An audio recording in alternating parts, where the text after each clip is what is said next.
കൂട്ടുകാരെ, എല്ലാവർക്കും എന്റെ സ്നേഹവന്ദനം. ഇന്നത്തെ എന്റെ പ്രസംഗ വിഷയം നോമ്പിന്റെ പ്രസക്തി. അതിനെ പറ്റി ചില കാര്യങ്ങൾ ഞാൻ ഇവിടെ പറഞ്ഞുവിടട്ടെ. നമ്മുടെ സഭാ കാലത്തനുസരിച്ച് നമുക്ക് പ്രധാനമായി 5 നോമ്പുകളാണ് ഉള്ളത്.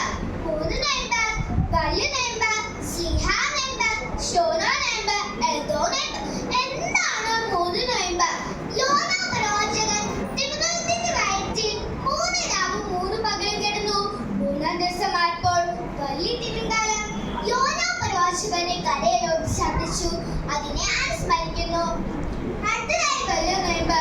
നമ്മുടെ കർത്താവ് യേശുക്രിസ്തു 40 രാവും 40 പകലും നോയമ്പ് നോറ്റു. അതിനെ സൂചിപ്പിക്കുന്നു. അടുത്തതായി സ്ലീഹാ നോയമ്പ്. നമ്മുടെ കർത്താവ് യേശുമിശിഹായുടെ 12 ശിഷ്യന്മാരെ അനുസ്മരിക്കുന്നു. അടുത്തതായി ശൂനോ നോയമ്പ്. വിശുദ്ധ കന്യമറിയത്തിന്റെ വാഗ്ദത്ത പെരുന്നാളിനെ അനുസ്മരിക്കുന്നു. അടുത്തത് എൽദോ നോയമ്പ്.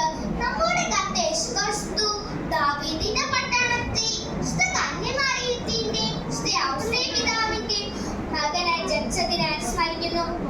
എന്താണ് നോയമ്പ്? നമ്മുടെ കർത്താവ് 40 ദിവസം നോയമ്പ് നോറ്റു. ആകുർകാലം ജനിച്ചു. പരിശുദ്ധ നോയമ്പ് ജയത്തിന്റെ അടയാളം. ശത്രു എന്ന സാത്താനെ തൊടാതായതൊന്നാകുന്നു. പ്രിയമുള്ളവരെ, നിങ്ങൾ ഇപ്പോൾ ചിരിച്ചുണ്ടാകും. ശത്രു എന്ന സാത്താനെ തൊടാതായതമായ നോമ്പെടുക്കാതെ മാത്രം പ്രാർത്ഥിച്ചാൽ പോരെ. എന്നാൽ പ്രാർത്ഥന നാം ദൈവസന്നിധിയിലേക്ക് നടന്നെടുക്കുമ്പോൾ നൂൽ പൗലോസാലും ദൈവത്തോട് ചെന്ന ദൈവത്തെ നമുക്ക് കാണാൻ സാധിക്കും. നോയമ്പ് കൊണ്ട് നമുക്ക് എന്താണ് ലഭിക്കുന്നത്? മോശയും ഏലിയാവും ദാനിയേലും ഹനാന പൈതങ്ങൾ നമ്മുടെ കർത്താവ് നോയമ്പ് നോറ്റു. മോശ 40 ദിവസം നോയമ്പ് നോറ്റിട്ട് ദൈവത്തിന്റെ പർവ്വതത്തിൽ ഇറങ്ങി വന്നപ്പോൾ മോശയും സൂര്യനെ പോലെ തേജസ്സുള്ളതായിരുന്നു. ഏലിയാവ് നോയമ്പ് നോറ്റു. അഗ്നിനരകം ഇറങ്ങി വന്ന് ഏലിയാവിനെ എടുത്തു. ദാനിയേലും നോയമ്പ് നോറ്റു. അയർന്ന സ്വരത്തിൽ കൂട്ടിത്താനെ വലിച്ചെറിഞ്ഞു. പിറ്റേ ദിവസമായപ്പോൾ കൂട്ടിനെടുത്ത് രാജാവ് ചെന്നു. രാജാവ് ദാനിയേലിനെ വിളിച്ചു, ദാനിയേലേ, ദാനിയേലേ. ദാനിയേൽ വെടിക്കേറ്റു. ദൈവം ദാനിയേലിനെ രക്ഷിച്ചു. ഹനാന പൈതങ്ങൾ നോയമ്പ് നോറ്റു. തീച്ചുളയിലെ അത്ഭുതമായ ദൈവം അവരെ രക്ഷിച്ചു. നമ്മുടെ കർത്താവ് നോയമ്പ് നോക്കി.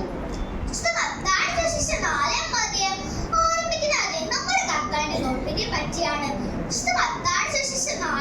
പ്രകാരം പറയുന്നു, അന്ധവിശ്വാസികളായി പരീക്ഷിക്കപ്പെടുവാൻ യേശുവിനെ ആത്മാവ് മരുഭൂമിയിലേക്ക് നടത്തി.